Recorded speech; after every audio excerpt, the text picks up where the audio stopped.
Current తీగలు అస్తవ్యస్తంగా పడి ఉన్నాయి. దీనికి సంబంధించిన మరిన్ని వివరాలు మా రిపోర్టర్ కార్తిక్ లైవ్ లో అందిస్తారు. కార్తిక్, హైదరాబాద్ లో వర్షాలతో నగరవాసులు అనేక ఇబ్బందులు పడుతున్నారు. ప్రస్తుతం వర్షం పడితే మాత్రం హైదరాబాద్ నగరంలో ఎక్కడికక్కడ కరెంటు తీగలు రోడ్లపైనే దర్శనమిస్తూ ఉంటాయి. ఇప్పటికే ఒకరు మృత్యువాత పడినటువంటి సంఘటన కూడా చూస్తున్నాం. మరి ప్రస్తుతం మీరున్నటువంటి పరిస్థితిలో, మీరున్నటువంటి ఏరియాలో పరిస్థితి ఏ విధంగా ఉంది?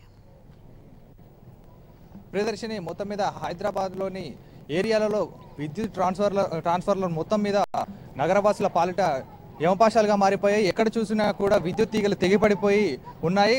నగరంలోని బస్తీ ప్రాంతంలో కాదు, మెయిన్ రోడ్ల మీద కూడా ఇదే ట్రాన్స్ఫార్మర్లు పడిపోయి ఉండడంతో ఎక్కడ విద్యుత్ షాక్ తగులుతుందనే భయం ఇళ్ల నుండి బయటకు రావడమే కూడా మానేశారు.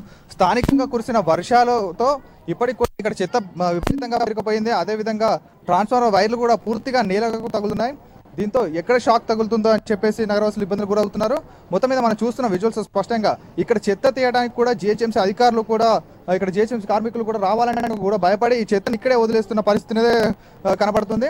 మొత్తం మీద ఈ వైర్లను చూసి దాదాపు కొంతమంది ఇక్కడ చిన్నపిల్లలు నిన్న కాక మొన్ననే ఇద్దరికి విద్యుత్ షాక్ తగిలి ఇక్కడే పడిపోయారని చెప్పేసి స్థానికులు చెబుతున్నారు. ఇలాంటి పరిస్థితులు ఉన్నా కూడా విద్యుత్ అధికారులు నిర్లక్ష్యంగా వ్యవహరిస్తున్నారు. స్థానికంగా ఎన్ని కంప్లైంట్లు చేసినా కూడా ఎవరు పట్టించుకోవాలని చెప్పేసి స్థానికులు చెబుతున్నారు. అయితే ఇక వర్షం పడిందంటే ఈ ఏరియా మొత్తం కూడా విద్యుత్ షాక్ వస్తుందని చెప్పేసి స్థానికులు చెప్తున్నారు. పూర్తిగా ఇక్కడ వర్షం వచ్చిందంటే లోతట్టు ప్రాంతం అవడంతో పూర్తిగా ఇక్కడ నీళ్ళన్నీ ఇక్కడికి వస్తున్నాయని చెప్తున్నారు. తనతో మాట్లాడడానికి స్థానికులు కూడా సిద్ధంగా ఉన్నారు. చెప్పండి, ఎప్పటి నుంచి ఇక్కడ ఉంటున్నారు, ఏంటి సార్? ఇది 2 years నుంచి ఎన్నోసార్లు మేము ఏ గారికి ఏడీ గారికి కూడా తెలియపరిచేసినాం. ఇప్పటివరకు ట్రాన్స్పోర్ట్ గోడ కట్టాలా సార్, ఇక్కడ చాలా ప్రమాదకరంగా ఉంది. పిల్లలు బాల్ గిట్లా ఆడితే అక్కడ ముట్టుకుంటే షాక్ తగులుతాయని కూడా చెప్పినాం మేము. ఎన్నోసార్లు వాళ్ళు వస్తున్నారు, చూసి వెళ్ళిపోతున్నారు. ఇది ట్రాన్స్ఫారం కూడా 5 years గ్యారెంటీ ఉంటుంది. 5 years తర్వాత వాళ్ళు చేంజ్ చేస్తలేరు. ఇప్పటిదాకా చేంజ్ చేయమంటే కూడా వాళ్ళు వినంత పత్రం కూడా ఇస్తున్నాం మేము. ఇప్పటిదాకా వాళ్ళు చర్యలు తీసుకుంటలేరు సార్. ప్రజాప్రతినిధులు కూడా చిన్న చూపు చూస్తున్నారు మా బస్తీకి. మా మంగారెడ్డి బస్తీ, మేము ఉండేది Addagutta division, Tukarampet area sir. అంటే మేము ఎన్నోసార్లు వాళ్ళు వస్తే కూడా కంప్లైంట్ ఇస్తే పట్టించుకోవడం నాడుదే లేడు ఇక్కడ. ఎందుకంటే ఎన్నిసార్లు మేము చెత్త ఊడు అంటే కూడా మున్సిపల్ వాళ్ళకి అధికారులకి చెప్తే కూడా పట్టించుకోవడం లేదు ఇక్కడ. మేము ఎన్నోసార్లు వినంత పత్రం మన జిహెచ్ఎంసీలో కూడా ఇచ్చినాము. మా దగ్గర ఇప్పటివరకు లెటర్లు కూడా ఉన్నాయి. ఒక్క జాడు కొట్టడానికి మన 15th August రోజు కూడా జాడు కొట్ట అంటే చిన్న చూపు చూస్తున్నారు. మేము ఇక్కడ జెండా ఎగరేస్తాం ప్రతి సంవత్సరం. అయితే వాళ్ళు ఒక్కరు కూడా మెడికల్ ఆఫీసర్కి చెప్తే కూడా స్పందన లేదు సార్. నిన్న కూడా మేము పోయి జిహెచ్ఎంసీలో లెటర్ ఇచ్చినాం సార్.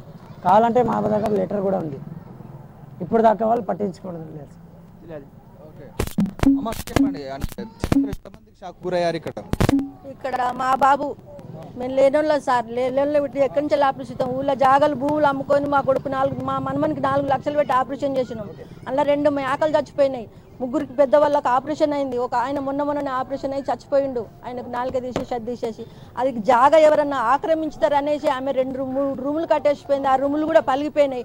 అందులో కూడా లేని వాళ్ళు పండుకుంటారు. మీద పడి చచ్చిపోయేది కూడా మాకు ప్రమాదమే. ఇక్కడ ఎవరు ఊడ్చటోళ్ళు లేరు, ఒక బాత్రూమ్ లేవు, పాయకాలు లేదు. ఒక 200-300 మంది ఆడోళ్ళు అయినా మొగోళ్ళు అయినా పని లేకుంటున్నారు. మొగోళ్ళందరూ బీమార్ వచ్చి పడితే ఆడోళ్ళు ఏరనీకి అటు ఇటు పోయి కాయిదాలు అది ఏదో బతుకుతున్నారు. ఎవరికి ఏం చెప్పినా పట్టించుకోవడం లేదు. ఒక ఓట్లు వేసినప్పుడే వచ్చి ఇంటింటికి ప్రచారం చేసుడు, కానీ మా కష్ట సుఖాలు మాత్రం ఎవ్వరూ అడగడం లేదు. అవి మాత్రం అడగాలి. మాకు బాత్రూములు, పాయకాలు, కరెంటు మాత్రం ఎత్తుగా కట్టించాలి, అది తీసేయాలి. అది మాకు ఎవరికి ఎరక లేకుండానే వాళ్ళు వాళ్ళు మాట్లాడుకొని కట్టేసినారు. అది మాకు తెలియదు. అది ఇండ్ల మధ్యలో ఉండొద్దు. ఇక్కడికి 2 మేకలు చచ్చిపోయినాయి, 3కి ఆపరేషన్ అయింది, 2 ఆపరేషన్ అయ్యి చచ్చిపోయినరు. మొన్ననే ఇంత 100 మంది ఉన్నది, ఎవరికి ఏం పని లేదు. ఉట్టిగా బతకాలి, లేకపోతే ఉపాసం ఉండి చచ్చిపోవాలి. వాళ్ళకి స్కూల్ లేవు, ఎవరికి ఏం లేవు, పనులు లేవు. చూసుకుంటే స్థానిక ఎలక్ట్రీషియన్ కూడా ఇక్కడే ఉన్నాడు. అది ఎలాంటి పరిస్థితిలో ఉందని చెప్పడానికి ఇక్కడ ఉన్నాడు. చెప్పండి, అసలు ఎలాంటి పరిస్థితిలో ఉంది ఈ ట్రాన్స్ఫర్? సార్, ఇప్పుడు నేనైతే ఎలక్ట్రీషియన్ సార్. ఈ మొత్తం చూస్తే మొత్తం చాలా డేంజరస్ ఉంది. ఈ మొత్తం ఇది కొంచెం కూడా షార్ట్ అయిందనుకో అది మొత్తం పేలిపోతుంది. పేలిపోయిన తర్వాత అది మొత్తం డేంజరస్ ఉంటుంది సార్. చాలా రైట్ కార్తిక్, థ్యాంక్ యూ. ప్రస్తుతం నగరంలో కురుస్తున్నటువంటి